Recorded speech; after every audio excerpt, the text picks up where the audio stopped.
It just might be the end for Twisted Metal. The series hasn't had the best success over the years. The games boomed on the original PlayStation in the 90s, had a hit on the PlayStation 2 and the PlayStation Portable in the early to mid 2000s, but then the series just fizzled out. A sequel to Twisted Metal Black didn't pan out, the highly anticipated PlayStation 3 reboot had many issues behind the scenes and didn't sell well.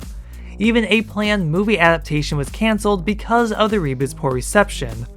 Twisted Metal was never as popular as it once was, and Sony just didn't really care for the series anymore. But then the Twisted Metal TV show happened, and it's probably one of the most surprising and oddest releases from PlayStation Productions. By that point, Twisted Metal wasn't relevant. There wasn't a new game to promote, but I'm glad it happened. Because of this, more people discovered Twisted Metal. It became Peacock's most binge comedy, and Twisted Metal, in a sense, became relevant again. Now, if Sony could actually make a Twisted Metal game, it would be the perfect combination. Have the TV show, play the game, vice versa. And this was actually going to happen. A Twisted Metal reboot was in development. From what we know, it had an interesting, if not maybe rough, development cycle. In 2021, Sony released Destruction All-Stars, a destruction derby type of game that didn't get the best response and never found a large audience. People didn't want this, they wanted a Twisted Metal game, and for some reason, people wanted to add weapons onto the vehicles.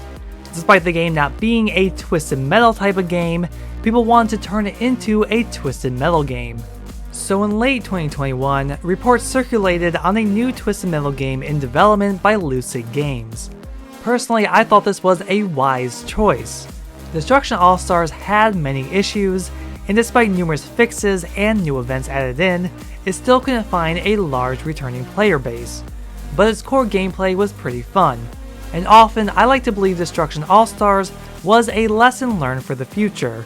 Plus, unlike Destruction All-Stars, Twisted Metal was well known. The Twisted Metal reboot was set to follow a free-to-play model, something Sony should have done with Destruction All-Stars. It was supposedly planned to coincide with the release of the Twisted Metal TV show in 2023, which, seeing how The Last of Us Part 1 and all the other Last of Us games saw a boost in sales thanks to the HBO show, this logic made sense. During 2021, Sony also acquired Firesprite Games.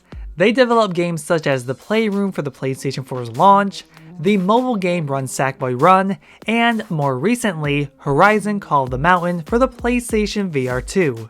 Possibly in response to the struggle and reception Destruction All-Stars had, early 2022 reports say that the Twisted Metal revival was removed from Lucid Games and given to Firesprite Games, going from an external developer to an in-house first-party developer. The two developers were only about 15 minutes away from each other in Liverpool, which explains why some staff members at Lucid moved over to Firesprite in the same position, such as Matt Southern, who was a game director at Lucid and held the same position at Firesprite. Then everything changed on February 27, 2024. Sony announced major layoffs within Sony Interactive Entertainment. Around 900 employees, about 8% of their workforce were laid off. London Studio was shut down entirely. There were reductions in Naughty Dog, Insomniac Games, Guerrilla Games, and Firesprite Games, who, as we know, were developing Twisted Metal's return. Because of PlayStation cutting back on pretty much everything, many projects in development were cancelled, many live service games, and this unfortunately included Twisted Metal. But what's most interesting, despite a change in developer, Twisted Metal was very early in development and wasn't even greenlit yet. So maybe they were starting over from scratch, or perhaps something like Horizon Call of the Mountain, and whatever else Firesprite had in development was more important. Sony somehow are aware of it now, but even when they made the announcement of their investment into so many live service games we wouldn't have seen for years, the market was already oversaturated. Everyone wants a cut of monetization. It can be easy money if something proves popular. But it's difficult when you have heavy hitters that have done it for years like Fortnite. We've seen so many of these games come and go. How do these studios not realize how cutthroat this market is? Not everyone has time to devote themselves to so many different live service games. These games can be costly. not only for the player, but for developers as well. Years of work on a game that at any moment could lose momentum and quickly be shut down. So was it a wise choice for Sony to drop majority of their live service games? Most likely. I wish Sony was wise enough from the beginning to not invest so heavily into it. Too many developers devoted all their time to this and not to other projects. Sadly, too many layoffs and the cancellation of Twisted Metal was a casualty of many poor choices on Sony's part. I was really looking forward to a brand new Twisted Metal game. It has been far too long and I'm craving some mindless fun. It's why I enjoy Destruction All-Stars so much. Did I want Twisted Metal to be a live service title?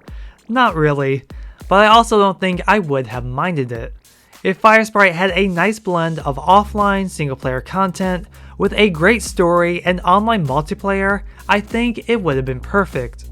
Sadly, we'll never know what this Twisted Metal game would have looked like, what characters would be included, if you could get in and out of the vehicle, how its live service elements would have been. We can assume that the game would have launched for the PlayStation 5 alongside PC on day one, since Sony is set on doing this with these types of games. But in a way, it almost feels like the end of Twisted Metal itself. Sure, the television show has proven popular, but Twisted Metal deserves a new game to go with its newfound popularity. Sony hasn't cared for the IP in over a decade, and this just feels like another nail in the coffin for Twisted Metal on PlayStation. I do believe there is still an audience for Twisted Metal, and a whole new audience who never got to experience the series before. We still don't have games like it on the current market, and if Sony advertises the hell out of it, it could be successful. I never expected a new Twisted Metal game to ever be in development, so anything is possible.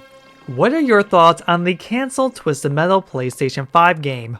Were you looking forward to Twisted Metal's return, or did its live service nature turn you away? Let me know your thoughts down in the comments. Be sure to like, share, and subscribe for future videos. If you want more Twisted Metal content, check out this video on the forgotten Twisted Metal Small Brawl game for the original PlayStation. Thank you so much for watching, and I'll see you in the next video.